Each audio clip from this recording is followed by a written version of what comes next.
couldn't believe my eyes. All my stuff was on the doorstep. I fell down to my knees. He found out.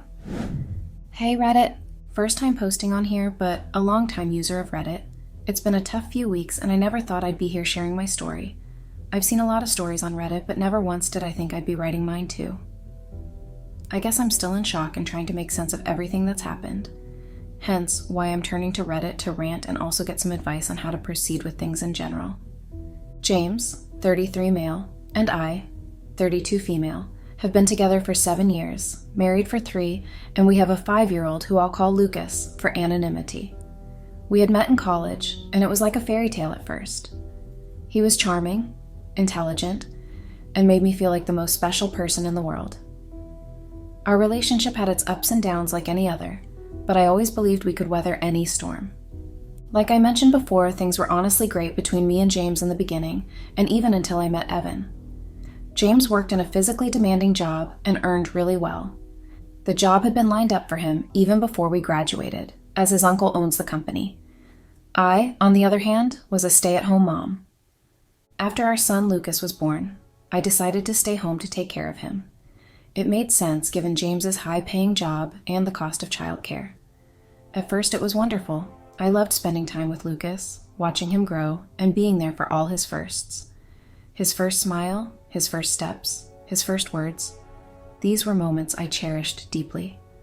I felt grateful to be present for these milestones, especially since I knew many parents miss out because of work commitments. However, after being a stay-at-home mom for some years, the initial joy began to fade. I started to feel isolated and disconnected from the world outside our home. While I adored Lucas and loved being his primary caregiver, the daily routine became quite boring.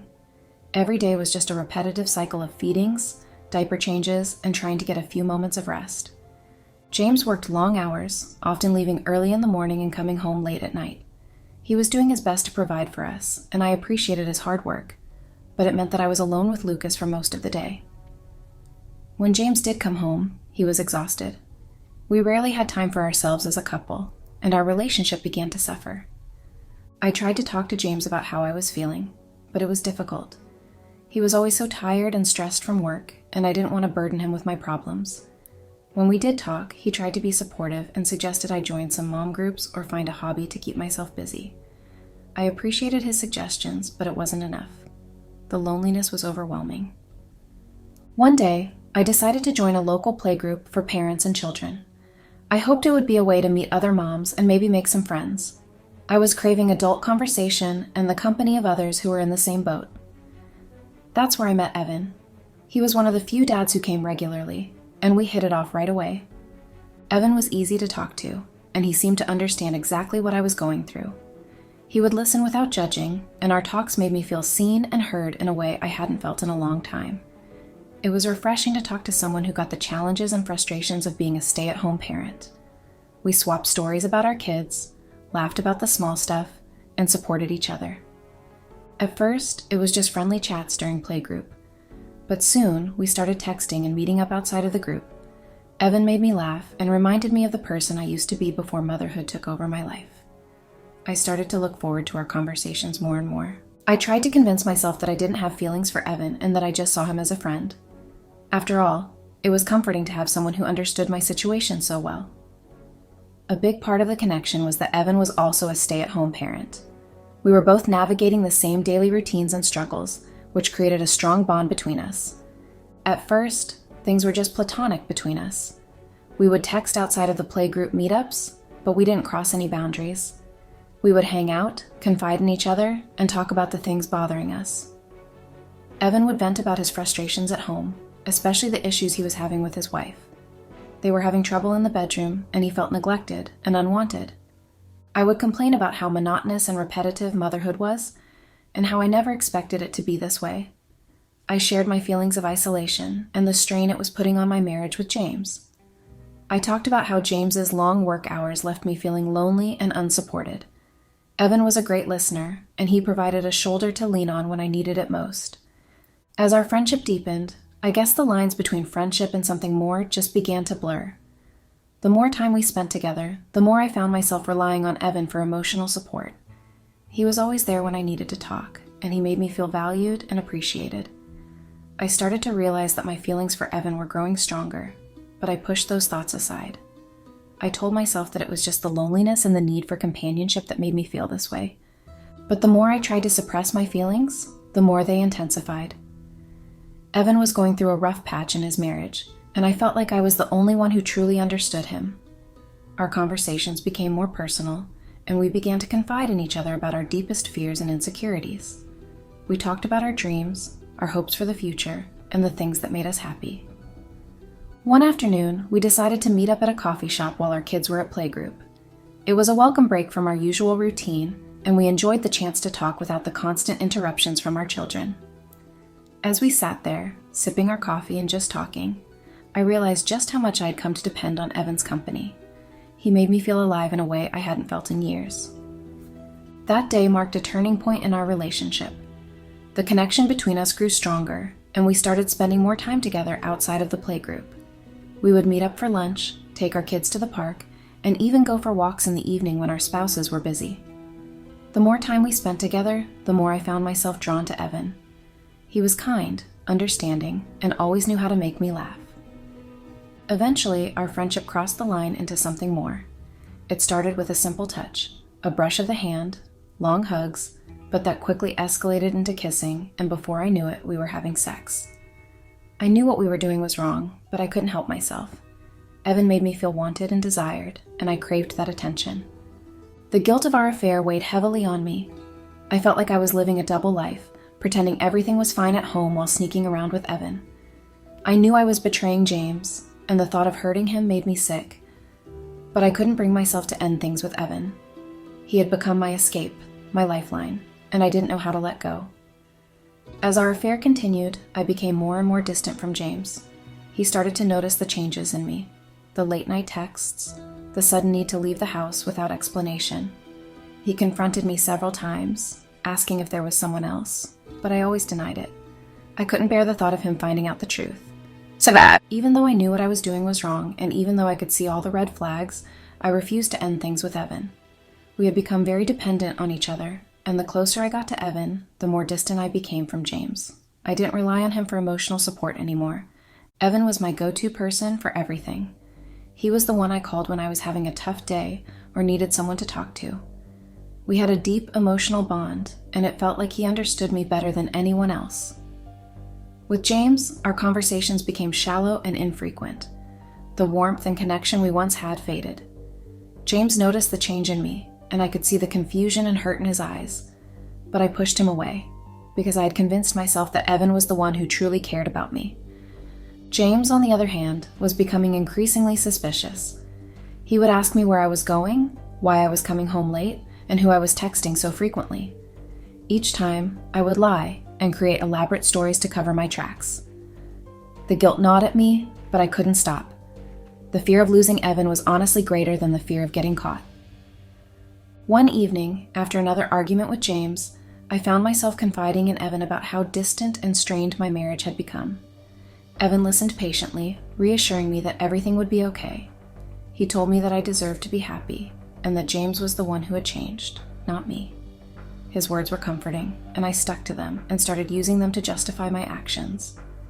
I guess in a way his words got into my head and convinced me that I was doing the right thing. Our affair continued. We found new ways to spend time together, always careful to avoid getting caught. We would meet at parks, coffee shops, and even at Evan's house when his wife was out. Despite the growing emotional rift, James never stopped trying to save our marriage. He would plan date nights, surprise me with small gifts, and try to engage me in meaningful conversations. But I was too far gone in my relationship with Evan to appreciate his efforts. I would go through the motions, pretending to be interested, but my heart wasn't in it. James's suspicion continued to grow, and so did his desperation to save our marriage. He started checking my phone, questioning my every move. The trust between us was completely shattered, and the tension in our home was obvious. But I was too caught up in my feelings for Evan to see the damage I was causing. I also thought I was so smart that James would never find out. I cleared our chats regularly after all. Every day I would delete our texts, calls, and any trace of our conversations. I felt confident that as long as I covered my tracks, James wouldn't have any proof. But I guess I underestimated both James's determination and his growing suspicion. James became more vigilant.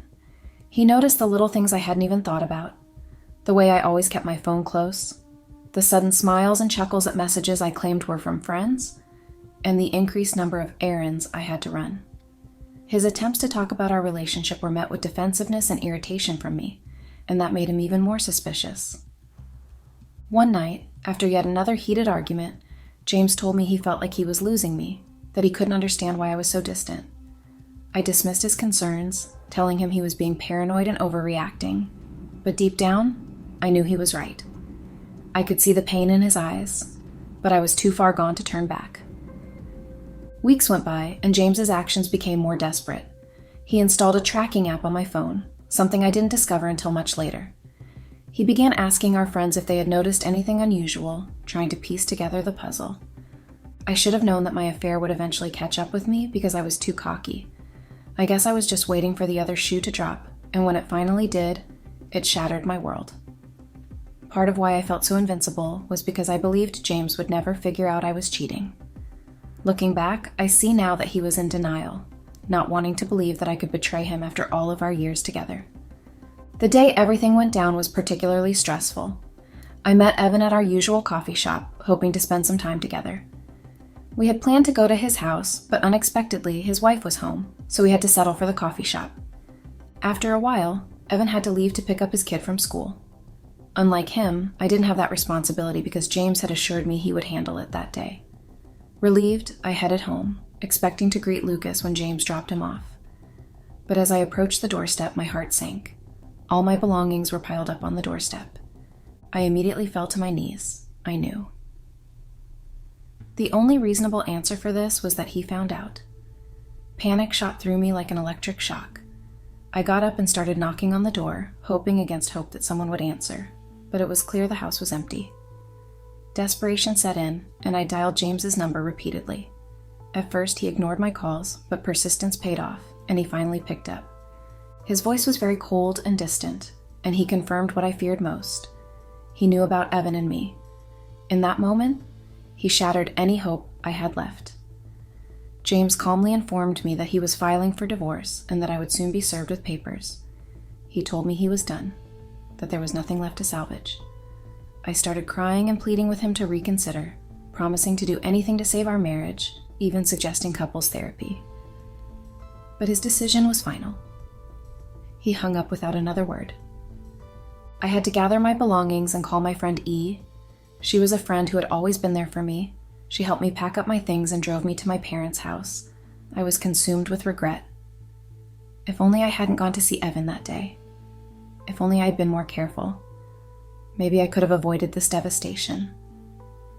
I showed up at my parents' place, and they were totally surprised to see me out of the blue. I quickly spilled the whole story, and they didn't hold back their disappointment. They let me stay, though, which I appreciated, hoping all the while that James would come around, forgive me, and we'd patch things up. But as the days dragged on with no word from him, reality hit harder. My folks didn't sugarcoat it. They blamed me straight up. They tried talking to James, begging him to reconsider, but he wouldn't budge. He saw my sudden concern for our marriage as fake, especially after I'd been so distant for months. It's a tough spot, Reddit. Do I face the fact that we're headed for divorce, or is there any chance James might forgive me? I'm reaching out here to vent and hopefully get some advice from anyone who's been through something similar. Days have turned into weeks, and I'm stuck in this limbo of regret and uncertainty. I keep replaying everything in my head, wishing I could undo it all. I'm really struggling with the fallout from my mistakes, and I'm not sure where to turn next, or if there's even a way to fix things. Update. Hey, Reddit. Wow, the backlash. I guess I should have seen it coming, considering how wrong I know I was. I came here seeking advice, not to be bombarded with insults and reminders of my mistakes.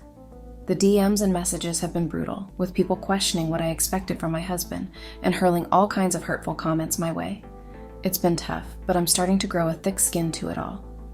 To answer the frequently asked questions, yes, I still see Lucas. When it's my turn to have him, my parents help me pick him up and drop him off at James's place since he refuses to see me. It's been stressful for my parents, but they've been supportive, thankfully. Lucas is handling everything relatively well. He's always been close to his dad, so while he misses me, he's coping. As for Evan, many of you asked about him. Honestly, I haven't heard from him in a while. I've tried reaching out, texts, calls, but it seems like he's blocked me. Maybe his wife found out, or he's just moved on. Whatever the reason, it's not my focus right now. I don't have a lawyer yet, but I'll be getting one. I'm also without a job, as I was a stay-at-home mom. I plan to find one after the divorce proceedings are finalized. That is, if James doesn't forgive me. There isn't much of an update yet, but I'll share immediately if anything changes. Thanks for reading and offering advice where you can. Update. Hey Reddit, I said I'd update if anything happened, so here I am. It's also interesting to see the hate train still rolling. First off, my parents, and thankfully my mother-in-law, have staged an intervention to help me talk to my husband. You might wonder why my mother-in-law is helping me. Well, she really likes me, and I'm her favorite daughter-in-law. Plus, she's been through infidelity herself and was forgiven by my father-in-law, so she believes in redemption and forgiveness. I'm grateful for her support. Still no word from Evan. I'm starting to worry, but I'm guessing his wife must have found out or something. It's disappointing and stings a bit, but right now, my focus is on working things out with my husband. So, that's the update for those of you who laughed at me and predicted my divorce. Hopefully things work out. Thanks for reading. Update. Hey Reddit, it's been a while. Almost a month, I'm sure some of you noticed. I've been hesitant to post because everything backfired for me. I came back here earlier to gloat, thinking things would work out, but they didn't. And I've been too ashamed to update you all. I know I'll get laughed at and plenty of "I told you so's," but I've realized that not posting here has made my mental health worse. Despite the negativity and hate, ranting on here helped me unload and calm down. A lot has happened, so let me get into the updates. First off, my husband refused to listen. I thought an intervention might make him reconsider, but it didn't. He barely let us talk before kicking us out, and he even told his mother that he'd be going low contact with her for supporting his cheating wife, me. So that completely blew up in our faces. As for my father-in-law, he didn't know about the intervention and got angry at my mother-in-law for supporting me. They're currently fighting, so I've lost her support too. Curiosity got the better of me, and I decided to contact Evan. I messaged him on Facebook, the only place he hadn't blocked me. At first he didn't want to reply, but eventually he did. He told me that his wife found out about us. My husband had been the one to tell her. Evan said he was done with me. He then asked me not to contact him again and promptly blocked me. Mystery solved, I guess.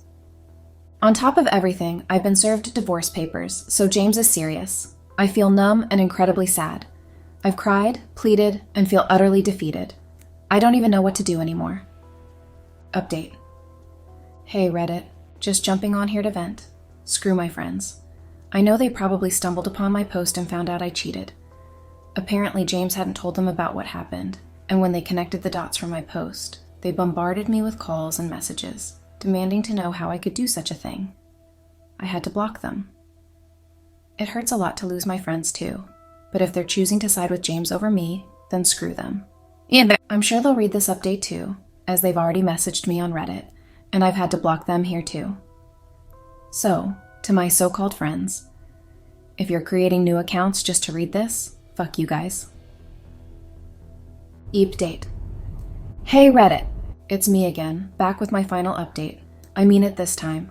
Reddit has been very helpful in letting me rant and unload, which has in turn helped me calm down, but the negativity has also been overwhelming and got to me a lot.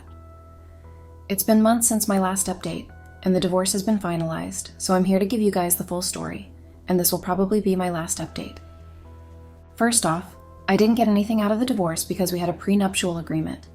To be honest, I never mentioned it in my posts because I actually forgot about it, and I was also thinking James wouldn't really go through with divorce. We've been together for so long that it seemed irrelevant, and I had been the one to suggest it. The prenup was even tailored to benefit me, and I would have gained a lot if I hadn't cheated. I was supposed to get alimony since I had been a stay-at-home mom, but there was a clause that said I wasn't entitled to alimony if I cheated. Back then, I agreed to it because I never thought I would cheat. The irony? I also didn't get custody of Lucas since I didn't have my own house and lived with my parents. And I also didn't have a stable source of income. On the bright side, we didn't have any debts to split, so we both just walked away with the assets we brought into the marriage. The only thing that actually hurts me is losing custody, but I still got visitation rights, so that's okay. Life has been pretty slow for me. I still don't have many friends since, as I said before, they all chose James over me. As for jobs, I still haven't found a good one, so I'm currently helping out in my parents' restaurant. I do get paid, so it's like a temporary job for me until I can find a more permanent one. It's kind of crazy how time flies. I just really wanted to update you guys and not leave you hanging. James and I are cordial at best when he comes for pickups or to drop Lucas off. I've tried to initiate conversations most times, but he doesn't want to. It's fine though. The important part is that we have a good co-parenting relationship. So yeah, that's it. I'm sorry there's not some really awesome thing happening in my life right now. My life is pretty much boring. Thanks for reading and for all the advice, even the hate comments. Some of them were pretty funny.